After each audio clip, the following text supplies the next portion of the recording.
హిందువులు ఈ మాంసాన్ని అస్సలు తినకూడదు. సాధారణంగా హిందూ మతంలో శాకాహారులు, మాంసాహారులు అని రెండు రకాల వ్యక్తులు ఉంటారు.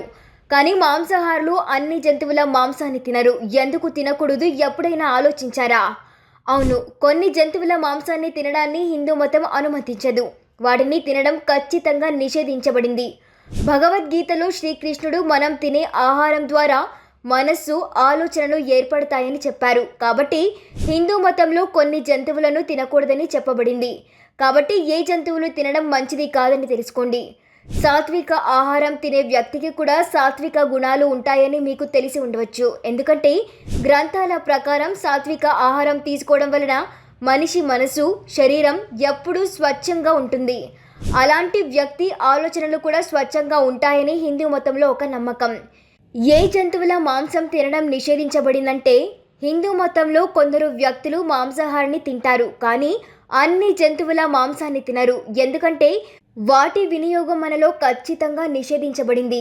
హిందూ మతం ప్రధానంగా ఆవు, గుర్రం, కుక్క, పాము, మానవ మాంసం, పంది మాంసం తినడం నిషేధిస్తుంది. అటువంటి జంతువుల మాంసాన్ని తినడం ఘోర పాపం. ఇవి కాకుండా సింహం, జింక, హంస, నెమలి, గుడ్లుగుబ్బ వంటి పవిత్ర పక్షుల మాంసాన్ని తినడం హిందూ మతంలో ఘోర పాపంగా పరిగణించబడుతుంది. అలాంటి జంతువులు, పక్షుల మాంసాన్ని తినడం వల్ల మనిషి పాపంలో భాగస్వామి అవుతారు. ఈ జన్మలోనే కాదు, మరణానంతరం మరో జన్మలో కూడా నరకయాతన అనుభవించాల్సిందేనని హిందూ గ్రంథాలు చెబుతూ ఉన్నాయి. కాబట్టి మనిషి ఎప్పుడూ సాత్విక ఆహారాన్ని తినాలి. తామస ఆహారానికి దూరంగా ఉండాలి. అతిగా తామస ఆహారాన్ని తినే వ్యక్తి మనసు కూడా చెడు ఆలోచనలతో నిండి ఉంటుంది. అలాంటి వ్యక్తులు ఎల్లప్పుడూ మంచి ఆలోచనలలో పాల్గొనలేరు. కాబట్టి సాత్విక ఆహారం తినే పద్ధతిని అవలంబిద్దాం.